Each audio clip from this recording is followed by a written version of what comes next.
Hello everyone. So welcome to another video. तो इसमें हम लोग डिस्कस करने वाले हैं how we can plan a switch. तो आप लोग के मन में डाउट रहता होगा कि हम जॉब स्विच कैसे कर सकते हैं। पहला जॉब तो चलो लग गया, it's out of luck, out of hard work. How can we switch to or how to can switch a job, how to successfully execute our first switch. तो यही चीज़ को आज हम डिस्कस करने वाले हैं। तो इसका जो पूरा लर्निंग है that I took from the last week, जो मैं पिछले वीक में कर रहा था, and I was researching about it, preparing a strategy and everything कि कैसे इस चीज़ को सक्सेसफुली एग्जीक्यूट किया जा सकता है। इसके लिए I talk to a lot of seniors जो मेरे से 4-5 साल एक्सपीरियंस्ड है। They actually help me out a lot. मैंने उनसे बात किया कि आपने कैसे किया था and how did you successfully executed, आपने कौन कौन सी चीज़ें बताई थी, कौन कौन सी चीज़ें नहीं बताई थी। तो try to watch it to the end because हम इसमें थोड़ा डिटेल में डिस्कस करने वाले हैं कि क्या क्या चीज़ें, कौन कौन से स्टेप्स होते हैं स्विच करने से पहले, बीच में प्रिपरेशन के लिए क्या क्या स्टेप्स होते हैं एंड एवरीथिंग। तो या हम इसको आज डिस्कस करेंगे डिटेल में। So I have been myself, जैसे मैं आपको पहले बता रखा है कि मैं सेम पोजीशन पे एज अ डेटा एनालिस्ट 2 साल से काम कर रहा हूँ। And I think I have gained sufficient experience to switch to different company. तो बट वही सवाल होता है ना कि इसको करना कैसे। I thought the better way to do it is like कि मैं आप लोगों को करके दिखाऊं कि वो चीज़ कैसे होती है। बिकॉज जैसे कि आप फिगर आउट करोगे, सिमिलर वे में मैं भी फिगर आउट करूंगा रास्ते में, and on the way I will share my learnings and step by step चीज़ें कि कैसे हो रही हैं कैसे नहीं हो रही हैं। So the last week I tried that only, and ये जो वीडियो है it is going to be a summary of that that whole learning part of that being data analyst. Yup. So the पहला point अगर आप इसमें consider करेंगे, so it's regard जो मैंने ऑनलाइन देखा या फिर जो भी मेरी लर्निंग्स हुई, जो मैंने अपने सीनियर से बात की है या फिर जो बाकी लोगों से बात किया है, मैंने टॉक विद द फ्रेंड जिन्होंने ये सक्सेसफुली स्विच किया है। So the first thing is आपका लिंक्डइन अप टू डेट होना चाहिए। So that's what I did. जो पहले दिन आई अपडेटेड माई लिंक्डइन, जिसमें I it was a complete overall. मैंने अपना from profile picture to description to experience everything update किया। Last it was updated back then when I was a fresher, because उसके बाद मुझे ज़रूरत नहीं पड़ी। बट नाउ आई थिंक तो I just updated that. So पहला पार्ट इज आपका लिंक्डइन अपडेटेड होना चाहिए। दूसरी thing which I learn in the process which I started is आपका जो रेज्यूमे है it should reflect what is needed for the role.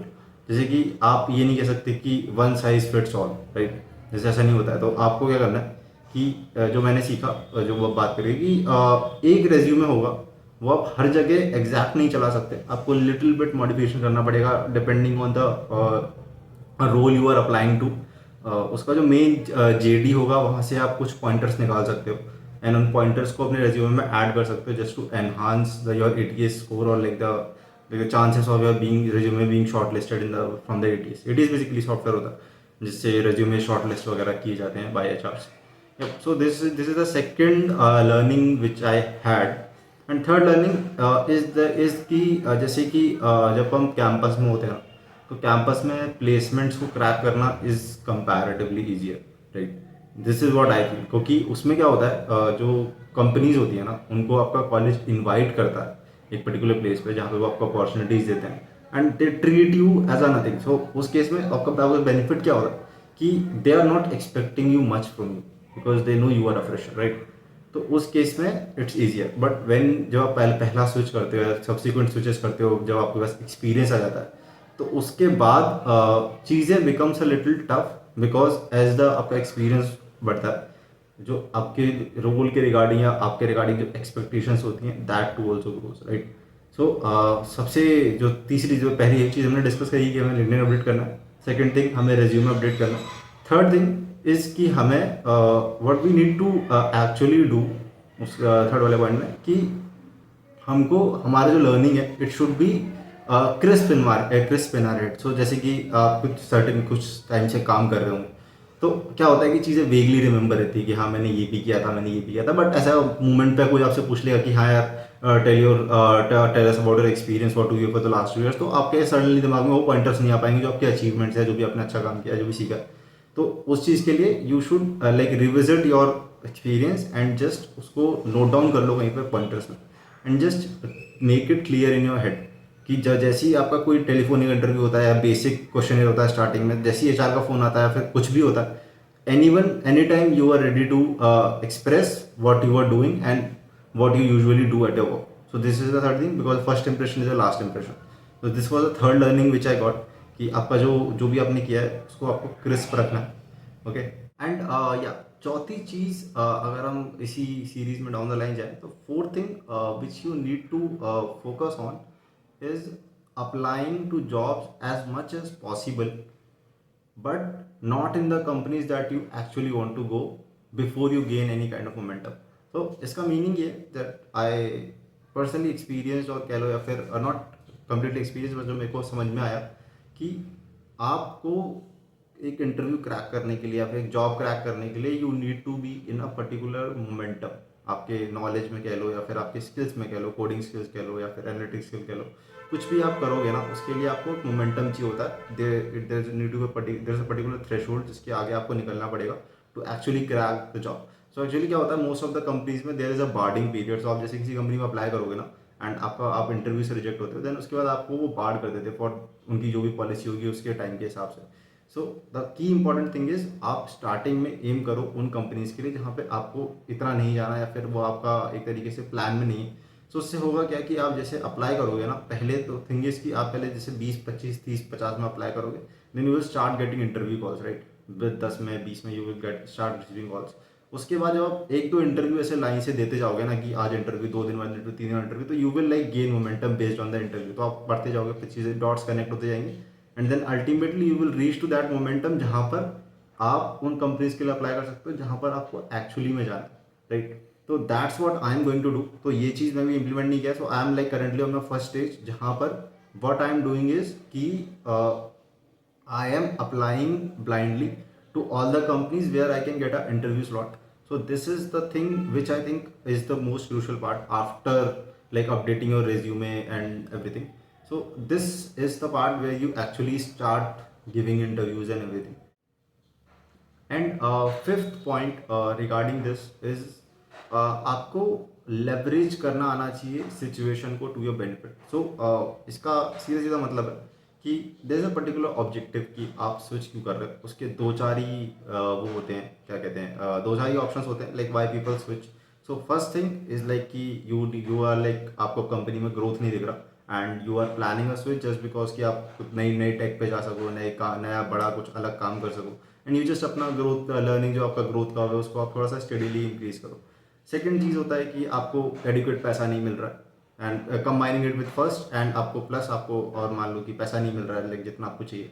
Third thing is may be आपका हो सकता है कि आपका ऑफिस का कल्चर थोड़ा सा इतना अच्छा नहीं है, लाइक इट्स थोड़ा सा टॉक्सिक, थोड़ा सा पुशी टाइप की चीज़ें होती हैं आपके ऑफिस में. तो these are like 3 to 4 reasons like why people usually switch. तो आपका ना ऑब्जेक्टिव क्लियर होना चाहिए कि why you are planning a switch. तो इसमें आप लेवरेज कैसे उठा सकते हो कि जैसे अभी इससे पहले वाले पार्ट में जैसे डिस्कस की हम लोग मोमेंटम गेन करेंगे एंड मोमेंटम गेन करने के बाद we will crack some interviews, not even crack, will just sit on the interviews, right. तो जैसे आपने अब किसी पहले इंटरव्यू में आप बैठे हैं, दूसरे आपके लाइन से तो पहले दूसरे इंटरव्यू में बैठे, उससे आपने उसने आपसे कुछ क्वेश्चन पूछा. So what you need to do is you need to build a base based on that interview. जैसे मान लो उसने आपसे 4 क्वेश्चन पूछे and you just what you do is just you just remember those 4 questions और like particularly note it down somewhere just because वो आपकी memory में फ्रेश है, आप उसको रिवाइज कर सको. सो सब्सिक्वेंटली जब हम ऐसे इंटरव्यूज में आगे बढ़ेंगे ना तो आपके पास पीछे इंटरव्यूज का बेस बनता चला जाएगा. सो व्हाट हैपेंस इज ये जो यूजुअली जो हायरिंग मैनेजर्स होते हैं what they usually do is questions are limited जो आपसे पूछ सकते हैं, वेरिएबल चेंज होते हैं, कंसेप्ट सेम रहते हैं. So what they do is they just reuse those concepts and just change the variables to that. सो आप जैसे जैसे इंटरव्यू दे जाओगे आपका ये स्टेप बाय स्टेप बेस बनता चला जाएगा एंड अब विद दैट बेस आपका फाइनली जब आपका सब्सिक्वेंट बेस बन जाएगा then you can actually start cracking for the roles that you want to do. And या इसके बाद now coming to the sixth point कि अब आपके पास बेस बन गया, आपके पास सब हो गया, जो कि that also I am planning कि मैं बाद में भी करूँगा. So this I am just sharing my understanding. So आपका बेस बन गया, आपका सब कुछ हो गया and now what you need to do is आपको मैक्सिमम रिटर्न चाहिए आपके प्लान के हिसाब से. So if your plan was कि आपको सर्टेन अमाउंट कमाना है या फिर आपको सर्टेन अमाउंट का स्विच चाहिए, सर्टेन परसेंटेज का हाइक चाहिए या फिर कुछ और आपके ऑब्जेक्टिव है कि आपको कुछ पर्टिकुलर व्हाट वी से बोनसेस चाहिए या फिर आपको कुछ पर्टिकुलर पर्क्स चाहिए अपनी कंपनी से. सो आपको वहाँ तक मैक्सिमम अचीव करना है and you need to keep at least 2 to 3 options for you with उन कंपनीज जिनमें आपको एक्चुअली में जाना है। सो इससे बेनिफिट क्या होता है कि when you are on your notice period आपके करंट कंपनी में, जैसे आपने पहला या इसके बीच में एक चीज़ आपको और बता दूं कि एज सून एज भी जो भी मैंने सीखा ना अपने सीनियर से, इट वॉज लाइक कि as soon as you crack your first interview, like you receive your offer letter and everything, you should put up a resignation in your current company. उससे होता क्या है कि you are in like a threshold pressure, ये like you have effectively fallen into a pressure and afterwards आप start कर दोगे चीज़ों को करना बहुत ही सीरियसली एंड आपके पास एक सेफ्टी नेट है जिसमें आप अपना वो बना सकते हो। जैसे आपका पहला ऑफर लेटर जो आपका सेफ्टी नेट की तरह काम करेगा कि even if nothing works out तो आप ये चीज़ें काम कर जाए, राइट। तो या तो आपको ये सब करना है एंड देन उसको आपको लेवरेज करना है टू योर बेनिफिट कि आपने 2-3 ऑफर इकट्ठे कर लिए अपने पास एंड देन उसके बाद आप सोच सकते हो अपने उस नोटिस पीरियड के टाइम पे you can put in the maximum effort and उसके बाद आप सही जगह जा सकते हो। This is what the learning which I had. So अब मैं खुद इसको अप्लाई करने का सोच रहा हूँ and I am like planning to follow a routine now because आपको पता होगा कि लाइक कि रूटीन इज काफ़ी important and it's not exactly about gym. So इससे होता क्या है ना कि once you get into a routine of doing things तो आपकी बॉडी के जो साइकिल्स होते हैं it adjust according to your current routine. तो एक बार आपका वो हैबिट बन गया चीज़ें करने का, मतलब कुछ भी करने का, लाइक जैसे पढ़ाई करने का या फिर कुछ काम करने का, तो your body will adjust to it and वो आपको लॉन्ग रन में it becomes very what we can say it becomes very beneficial for whatever thing you are planning to do. So yeah, thanks for watching this video. So this has been like my 4th video or something, but it's been truly special. I think I am also developing in this skin of creating video content. So I'm actually liking it. Yeah. So thanks. Do let me know what do you think of it, and I'm open for any kind of feedback, any suggestions you have. What kind of video should I make, or like what improvements can I make in this field, or like whatever any suggestion regarding my what you can say data switch or like data analysis thing, you whatever you have, I'm open to it. Thanks for watching. Yep, see you again, bye.